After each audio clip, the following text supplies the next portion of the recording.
Գյուրջան Կասկադ 60 ամիս փուլային վճարում բազմաթիվ առավելություններ։ Իհարկե, տեխնիկական հատվածն էլ տեսեք։ Մենք ունենք հանրագրերի մասին սահմանադրական օրենք։ Հանրագրերի հետ կապված տեխնիկական ձևաչափը լինում է էլեկտրոնային եւ թղթային։ Մենք թղթային ձևաչափով ենք ստորագրահավաքը մեկնարկում, ժամկետային առումով սահմանափակում չունենք, կարող ենք ինչքան ուզում ենք շարունակենք, բայց մենք մեզ համար ունենք որոշակի սահմանափակումներ, դա երկար չի տևելու, երբ տեսնենք, որ հանրային առումով ակտիվ ներգրավվածությունը ըստ էության ընթացք չի ստանում, կամփոփենք աշխատանքները ու մուտք կանենք։ Մուտք անելուց հետո 30 օրվա ընթացքում պետական իրավասու մարմինը ուսումնասիրում է եւ տալիս է գնահատական ու պատասխան է ներկայացնում հանրագրին։ Իհարկե։ Եվս չկա որևէ մինիմալ կամ մաքսիմալ պահանջ, տեսեք, հանրագիրը 14 տարեկանից սկսած յուրաքանչյուր անձ կարող է ստորագրել ու անգամ մեկ քաղաքական կոլեկտիվ հանրագրեր կան, անհատական հանրագրեր, կարող է մեկ քաղաքացին իրեն հուզող հարցի վերաբերյալ մեկ հանրագրով հանդես գալ կոնկրետ պետական մարմնի։ Փաշինյանն օրերս ընդունել Ռոմանուս Պետրոսյանին, անդրադարձել են աշխատավարձերին, ցույց են տվել, որ իրենք ավելի լավ են կառավարում հիմնարկը, այդ պատճառով առաջացել են տնտեսումներ ու պարգևավճարից հրաժարվելու նաև հետևանքով առաջացել են տնտեսումներ ու հիմա աշխատակիցները ստանում են պարգևավճարներ, ավելի ցածր պաշտոնների գտնվողները եւ նշել են, որ հետ ժամանակավոր կարող են ասել, Հայաստանում միջին աշխատավարձը 320,000 դրամ է, հեցի 6,800 աշխատակիցների կեսը 3,400-ը վարձատրվել են 3,000 դրամից ցածր շեմով։ Ինչ են, այսպես ասած, ուզում ցույց տալ, արդյոք իսկապես օբյեկտիվ են այս դիտարկումները, արդյոք իրենք այս բանին փաստացի ավելի լավ են կառավարում, որ հնարավորություն են տալիս, որ աշխատավարձերը բարձրանան։ Ամեկնարկեմ գործընկերս է կարծում եմ կանդրադառնա, տեսեք, սրանից լավ քաղաքական մանիպուլյացիա կարծում եմ չի կարող լինել, հա, սա հերթական պոպուլիստական զրույցներ, ինքս հետևել եմ այդ հանդիպմանը, ինչ ահա երկրի գործադիր իշխանության ղեկավարը հանդիպում է հեցի ժամանակավոր պաշտոնակատարի, այն ժամանակավոր պաշտոնակատարին, որի վերաբերյալ միջազգային արբիտրաժային դատարանը, Ստոկհոլմյան դատարանը, ապահովել է, հա, դիմումը Կարապետյանների ընտանիքի եւ ըստ էության հստակ արձանագրել է, որ հեցի հետ կապված ողջ իրավական գործընթացները պետք է դադարեցնեն, որովհետեւ այս ժամանակավոր պաշտոնակատարը իմ գնահատմամբ ակնհայտ հակասահմանադրական խնդրահարույց օրենքների հիման վրա է նշանակվել։ Մի փոքր նախապատմություն ու շարունակենք, ինչ տեղի ունեցավ։ Սամվել Կարապետյանը ապօրինաբար ազատազրկվեց, անմիջապես գործադիր իշխանության ղեկավար նույն օրը, հա, Facebook-յան հրահանգավորումներ էր իրականացնում, Facebook-յան գրառումներ էր կատարվում ու իր գրառումների հիման վրա տեղի ունեցավ Սամվել Կարապետյանի ձերբակալման ու կալանավորման գործընթացը, այնուհետև ազգային ժողովի բարձր ամբիոնից հայտարարվեց, որ մեկնարկում են հեցի ազգայնացման գործընթացը, ու ինչ կարևոր է, որ այս կազմակերպությունը պետական լինի։ Դրան անմիջապես հաջորդող մեկ շաբաթ անց ներկայացվում է երկու նախագիծ օրենքների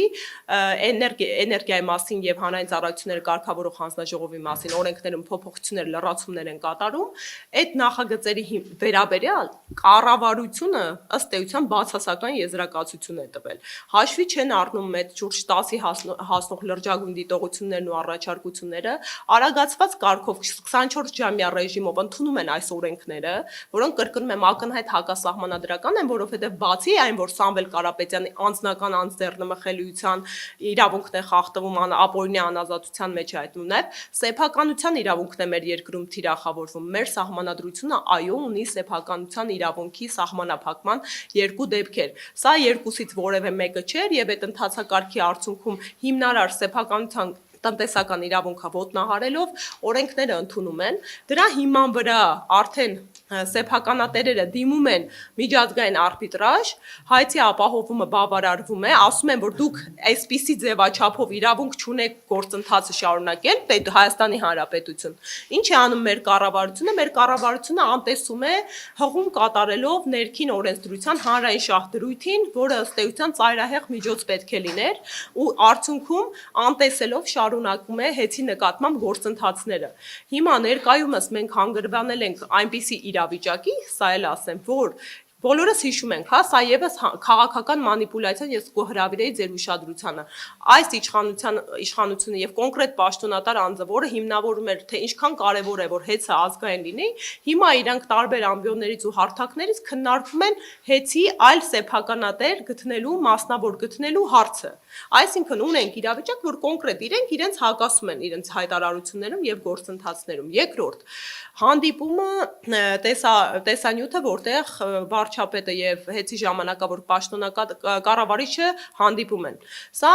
հերթական հակաիրավական process-ներ, բացի այդ տնտեսական հաշվարկներին անդրադառնալուց, որովհետեւ օբյեկտիվորեն հնարավոր չի, հա, այս մի քանի ամսում ընդամենը երբ է նշանակվել ժամանակավոր պաշտոնակատարը, շուրջ 5 ամիս է անցել, օբյեկտիվորեն հնարավոր չէր այդքան արդյունավետ կառավարում ապահովել։ Բնականաբար այդ մարդը եկել է ու արդեն ներդրված համակարգերի հիման վրա շարունակել է կառավարումը, անգամ 1-2 ամիս անհրաժեշտ է ցանկացած նման մասշտաբի կազմակերպություն մտնելուց ընդհանրապես կարողանալ ծանոթանալ ենթակառուցվածքներին ու կառավարման համակարգին, ել չասեմ աշխատակիցներին, հա, որովհետև հեծումի տարբերություն այլ կազմակերպությունների հազարավոր աշխատակիցներ կան ամբողջ համապետական մակարդակով, որովհետև ենթակառուցվածքներ ունեցող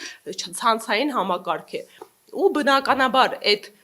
ներկայացումը արդյունավետ կառավարման ապարքեվավճարների անգամ իրենց աշխատավարձի դա Կարապետյանների ընտանիքի ներդրման, կազմակերպման, արդյունավետ կառավարման հետևանքներն է, որ իրենք փորձում են գույքագրել ի հաշիվ իրենց իշխանության։ Ու ի վերջո այդ տեսանյութը ծայրահեղ հակաիրավական էր, որովհետև մեր երկրի վարչապետը իրեն թույլ տվեց տալու գնահատականներ։ Ինչ ասեց, որ սա ըստ էության փողերի լվացում է։ Ես առաջի օրը, երբ Սամվել Կարապետյանը ազատազրկվել է կալանքի միջնորդությունը, երբ քննվում էր, դատանի դիմաց կանխատեսել է ճակերտավոր, որովհետև արդեն քաղաքական հետապնդումները մեր երկրում ցավոք սրտի դարձել են կանխատեսելի, որ շուտով նման հանցակազմեր եւ լրացուցիչ հոդվածներ են լրակազմելու մեղադրանքը եւ երբ վարչապետը տեսախցիկների արչեւ ասում գնահատական է տալիս որևէ գործընթացի կամ արարքի, նա դրանով ուղղակիորեն ուղղորդում է իրավապահ մարմիններին։ Սա նորմալ իրավական պետությունում ունենար իրավական հետևանքներ եւ ծայրահեղ անթույլատրելի է։ Գործընկերս կարծում եմ կերկրորդի։ Լավ կառավարման մասով ուրեմն բերեք երկու զուգահեռ անցկացնենք։ Տաշի կապիտալը 10 տարվա ընթացքում կառավարել է հեծը այնպես, որ հնարավոր է եղել կատարել ներդրումներ, նվազեցնել կորուստները, ոչ թե բարձրացնել սակագները, այլ սակագները նվազեցնել 3 դրամով, որ պետք է իջներ։ Ինչ է անում իշխանությունը։ Իրենք իբր կառավարում են ավելի լավ, բայց իրենք ասում են մենք թեկուզ եւ կորուստները որ նվազել են, մենք չենք կարող երաշխավորել, որ որոշ ժամանակ հետո այդ գինը չի բարձրանում։ Ինձ թվում է մեր քաղաքացիներին բարձր թե այս դեպքում որն է լավ կառավարում եւ որն է վատ կառավարում։ Եթե իրենք կարողանային լավ կառավարեին, իրենք կարող էին տալ երաշխիք, երկարաժամկետ բնակչության համար էլեկտրոէներգիայի սակագինը ավելի ցածր դրույքով ստանալու համար։